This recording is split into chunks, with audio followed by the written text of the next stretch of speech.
Mami, asofo ankasa ene yemma atete no eye den pa na ye wa tax ehedaba asofo maso ye wo demons bronsam release wo ma omo ya ne say they should attack the family of the minister, the prophet, the pastor. Okay. And sofu bia na ube loose our side honi de ubenya a lot of problem. And ti mesla Ghana for say asam na ba omususu nkamfa entia papa no na sabe papa no onya hwe na ne ba anakofa yo ne we nyina yede aba na ohwese ne accident this year kula na adabofra na den speed benko a wo kwa yendi ana akotamale woti ase wodwene hu a wonti ase na medie as a prophet in the nation wonyame fa me so hye enkom efa Ghana ene Ghana mamuo ho ene Ghana difo akesefo ho no ye mpesa me kire wo ne se attack anomo ede ma papa no na sene empani aka se osafo wonsa no ho aha no nyem se nani katai e wo sa asade ho anomo de afa ne kon ho sa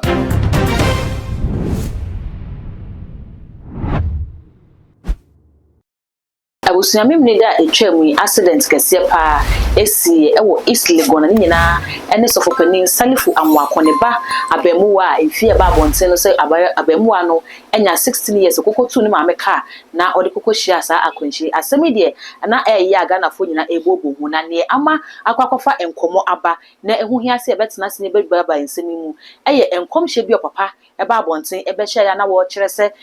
Ghana ha no hu se empenifo beye enan bi eba beja Ghana ho akwa wo onyame ebeto nsa ede afro mu ebiem asofo bi kura so anhwe wo mu ya wo mo nso nyame ebeto nsa ede afro mu na eno na Ghana fo asemi ba no makakofo video na ba no mo kire se sesofo pani watimi ehu sankomche we nyina na wahye na wankasa wo na ho pe ne ebe wo fie ne eba beto no wehu anhye ho sankom no ama enne asem sei ato de a na se wasofo die no ene wo nkomhye na wo hye no na abansa ababa ye questionable enu nti ya boy prince of pani Benson ewo ye nchen ha ye bibisa ne say so asofo no eya na eba ne sen ena ne wo akire ne de wo mu hu ka na emom ne ebe wo mamu na ho ne de eba ne say bibi besi a wo mankasa mu ntimi hu ka eye osafo ena ensa ne ho ana ebusuya ka me ho ne ma prophet akwaba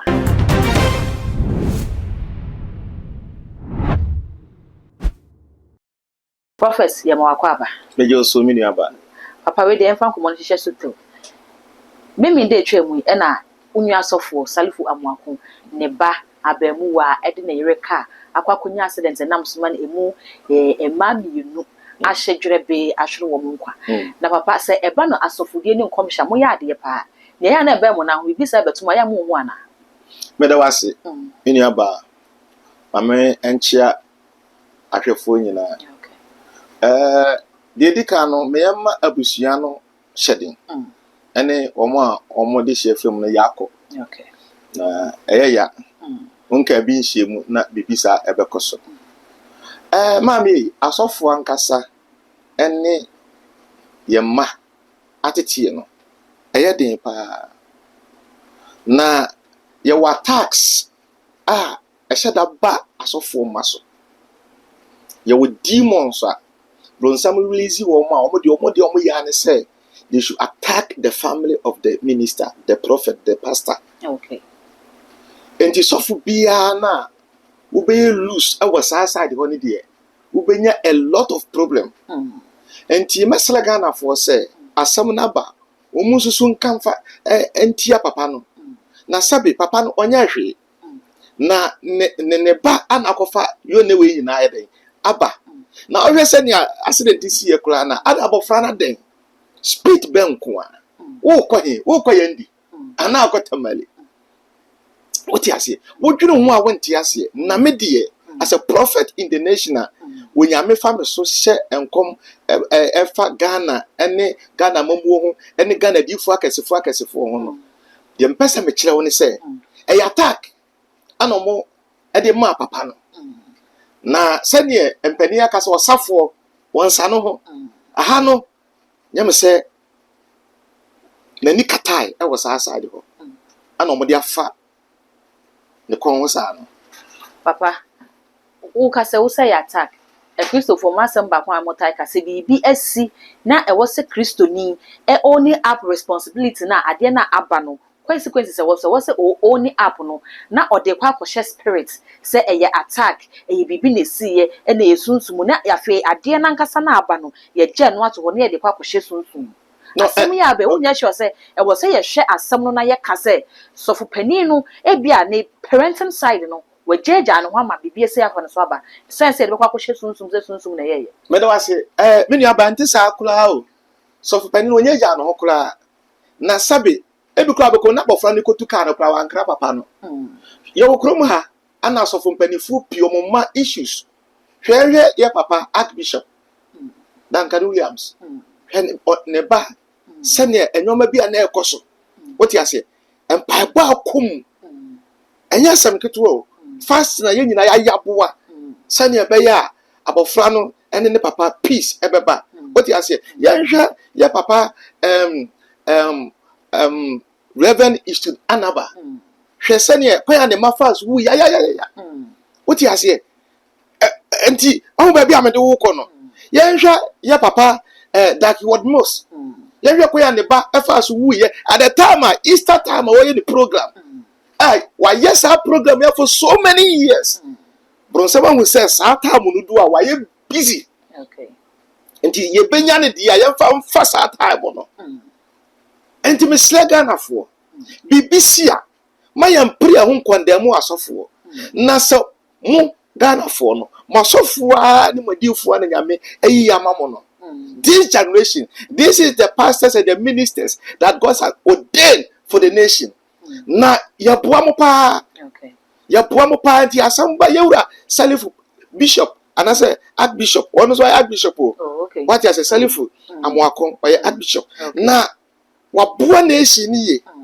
na se enne na asem si ato na sabi no obi say ono kora ne subambone na odi atete ne ba that is insult okay any kwansa wotubi masa asem no epie wa no na mom nkasa abele na wo kikire ne wure se betumi ato bishop a na chese wa wo kora de wo ye timamuni de ebetumi ato abro atla okay enti mesele Ghana mesele krom a Christopher ne kramofo nyina yensusunsu papa no na yabom pa yenta na chi ye nyina na chi ye nhyane de na asofo mmade sanya ya wo expect se pesi no ma menka wasem bi e wo sunsu mo ye wura fe ni David e wo Bible no mu no ono ani ba bema e repu ni baba okay say eye this generation ke beka se David nyame mfre no ote ono ani ba bema o e repu ni baba okay e no che se David no tete mo fra ni yana da bi eye attacks abronsa de ma mo fra no mo ntumi anyina na eno nso na amanya kokon reject David o nyame che wati ase okay papa still nyame koso ayusu David ene ne nante se na danfo ene ne nante se ne ba ene nante se ne difo a wode ne yadwuma enso hwe de beba ebetumi ato bia president enso hwe betumi ato no odifo ana osofo enso hwe betumi ato no ministers enso hwe betumi ato musicians enso hwe betumi ato nti se BBC a mesrete mamufo se yen susu ensu pa edipa na sebe wakwa ho chile bo papa yesi na wonum asem so ene bebua wo fa na yebebua wo bem okay ne wo kan se asset mamufo no sopa sofo panin no eye asem bi a wo kokan ye wo amanone wo kire se ukwa brochi na se wo drive de na se uni license a waso betimi ayehwe wo pa na so se wo ba Ghana ha na wo drive na uni license a e mo de no kwa example try say oh no or drive a on kita license na de also ye police ni a stop no one call pe betimi mo wahwe wadwuma afei so asabeton monten so se ne ba no e ya de o tie de car no e ye otu car na no da video no da kwato ne snap no da video no enti no e ya de a ekoso enti se sofo panini ti me drive wo Ghana na so kita license there na se ne ba no so koye there na se papa na nkasa na ya de a wo ye e na ne ba no so ahwe na won chi na wodi side juma no oh mawura meselaw me nya so se sofo panini Archbishop Salifu Amoako ebe drive with that driving license me nya sure papa ya sama ono ana aka bia na de o kano ene ne ntiase mu anatemamufo antiase katemamufo Ghana fo antiase okay na menya sure say ne nimfia wadi na as bishop as prophet no wonya asɛm bia ya aban asɛm ana bibisa what you say na se wakakasa Okay.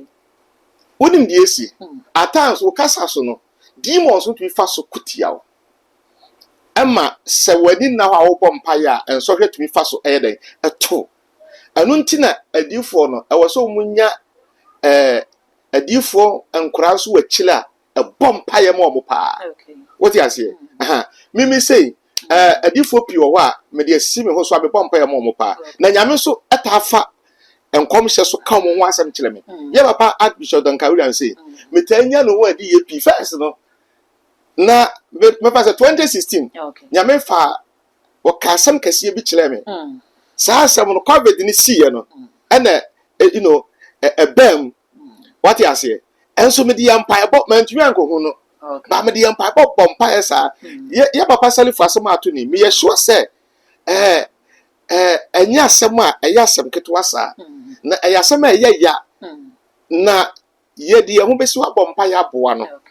na saa so na me ka kire adifo mpanifo ni nyina sasabe pani se di wo twa sa no onu se da chi aye den achia enti omu twa sa na no ma pe sahwefo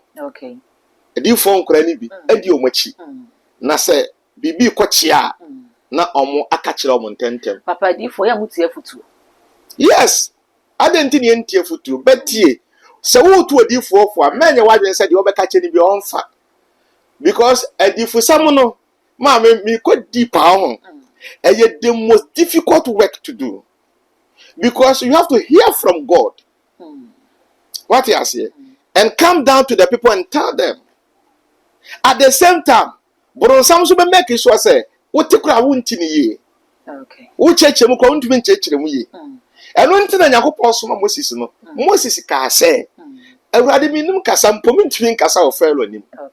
what you say enti adifo sam ye den me ti se me say ya bodua ne ye de waba e wo se me dane what you say na ebia makwose ba bia bompa ye na me ba ya me dwene de me ya ma wo no obi nso de na wo problem nso aba obo se ba bia wonti wo no ni odifo di nkomo a ebia won neti ya no won nam ye ndi no ho enti bibi ni a Ghana fo nya botele na adifo tie futuo yetie pa yetie futuo pa mutie futuo pa ye ka mo betie pa muka ye betie muka na se yetie enye ni mo ana ti kurumu a chamodifo bia papa ntadifo ene mo kurumu he papa yetomfo mutie nti papa nkeni ada die na hu ye difo ba na wutu no for wentie ma me example adifo nyina e kurumu han ye soba ye ni mo ana ti ko ya ne bompa ye mamo ya ne ye bibi ye ne hwe kuro no so edu anadwo a dia ye tum dia ye kokko a adifo na so regina bompa ye na peace emla papa se ya sema akwakobe ya aban amane aban bepem o se investigation koso abemu an kra mfie na da bonten 16 se ya mpa de anko so se obetuka de akwa bonten ene wakwakutuka bi mususu se asotwe bi beba na se betwe abofra na so de a wo se ye hene de papa na so ka ho ada na crucify papa no na omukura na omukasa kasa my investigation ana kache Ghana for sa akwa no ni 16 years na akwa na o twika no kra ha na so onim no ha na so onim ni age eno ntira ba me janso ka say ya tax o wo se maka say Ghana ya bo awuto so ube wudi agora be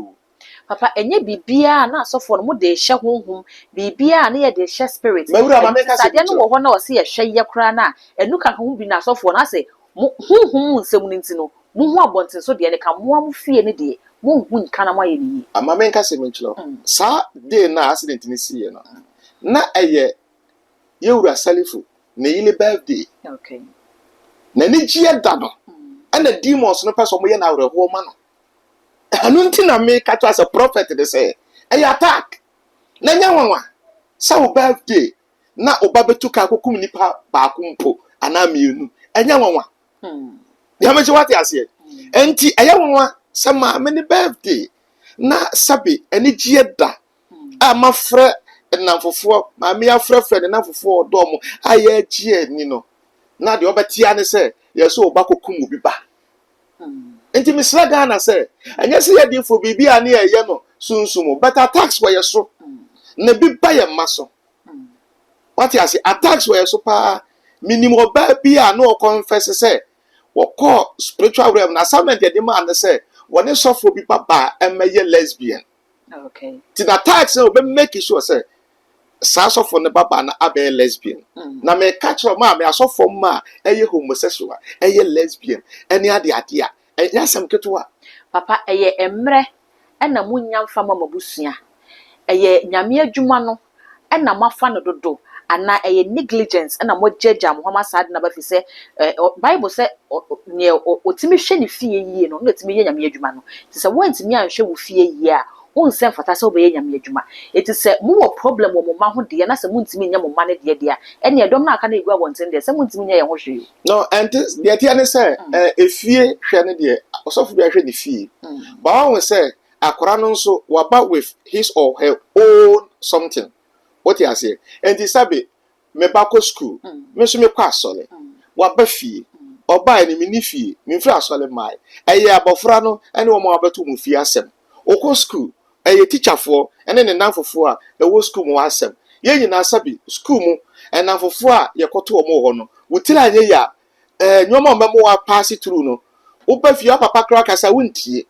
What you say? And ye de abompa ye boa ye ma. Na sabe obi nim de ebesi. What you say? Obi na amafra ni bi aso de na wo so mo mani wu ye wie ye papa dark word most. Ni by why doctor team no ato no okọ. What you say? Wo ndo obeka sa de no bompa ye mankofo ntu ya bompa ya nsevu ne ba. Enye sa na Ghana for ka. Enso nyame na nim. What you say? Ye Reverend Eastwood Anaba accident, car accident. Ti say the SCA o na amafra mienu pan omukọ. What you say? Obeka say ohun nyoma obompa mankofo obi tukwa otumi ba na ase mane bompa ada na wono ndi fi asem anhu enye bibia ada nyame ekacha ebi also nyame amanisi for a reason and for a purpose. Say bibi betimi asi agi akra nkwasa for a reason for na the reason kwa and nyame betimi ma science akwa sign obi Enti eto enipa obetumi agina. What you say? Eto enipa obetumi agina ntimi de mesle Ghana for said ya to yewura prophet Elisha Salifu Amoako no. Sabre ye mompa ye ma papa no. This is the most difficult time. O wo pa enya is say na we ile birthday na say yes ya. Enyo papa ansana abofra ne betimi akotu o maame ka no. Na de say eyade a otaye. Bible say kire akola ne kwan a wonfa so ni a wanfiri hu. Na say entity ye wo fie no kire say akwan ne da ho. Utimi tu ka ne de ko bebi opebia. Ntenye entity ya omode atete abofra no. Sunsun sanso na be. Oh, entity ya de sabe mple dia samame. Ye nyina obi a pese enka oba de obehunu kaka. Na sabe sa na dwopa moda ho na bibi ni a abofra na tumi etuka na aboa.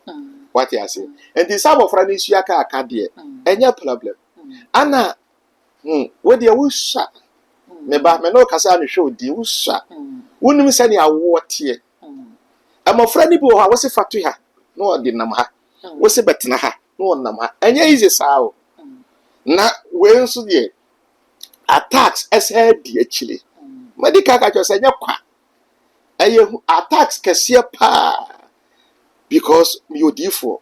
na menim papa no attacks bi enipa bi ahyehyɛ ato one na busua so. What you say? Na magina se me bom pa ya ma no.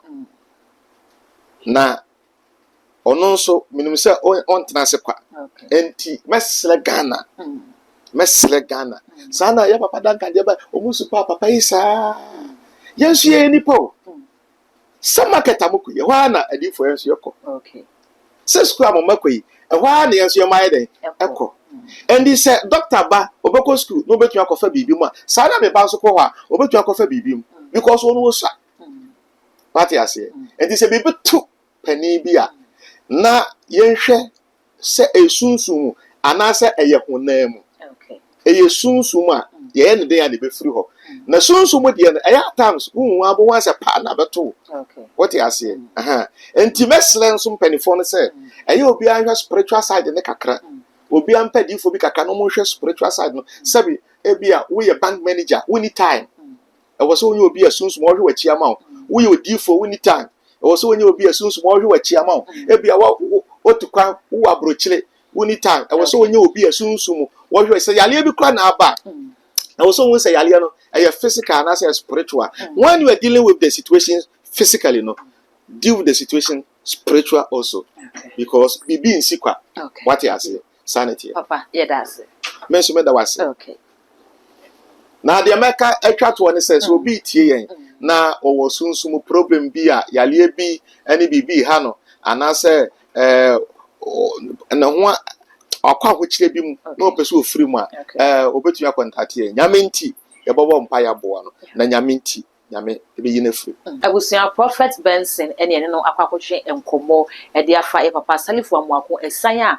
akwakɔfa ne bayi so akosan kofu mienu ama wɔ mu atwere ɔmo nkwaya ya papa kyerɛ sɛ asɔfo no so wɔ mu yɛ nipa school a yɛ makɔ no ɛno na ɔmo so makɔ aduane a yɛ madi no ɛno abi na ɔmo so ɔmo madi nti sɛ bibi tibetu yɛ na ɛyɛ dia ɛna yɛhu ne sɛ asɔfo no so bibi betimi atom ama na yɛ nemum enye se ebi a yɛ bad parenting bi na akwakofa saa hawe de abrɛ yɛ sɔfo panin no nti nyina yɛn kai no empaibo mu ebra emu ɔden sei mu ebusua mɛkai wo sɛ ɛyɛ agya comment ɛwɔ video yi ase efama no wawie ne saa na afei wami subscribe button no so ɛyɛ too much gh now the bell no aka mo sɛ ɔyɛ ne saa upload bi bia onsa ebetimi aka okɔ social media handles ne nyina so a ɛhɔ no so ɛyɛ too much gh ɛyɛ akai sɛ hɔ so obɛ like na wa share ɛde ama me makraw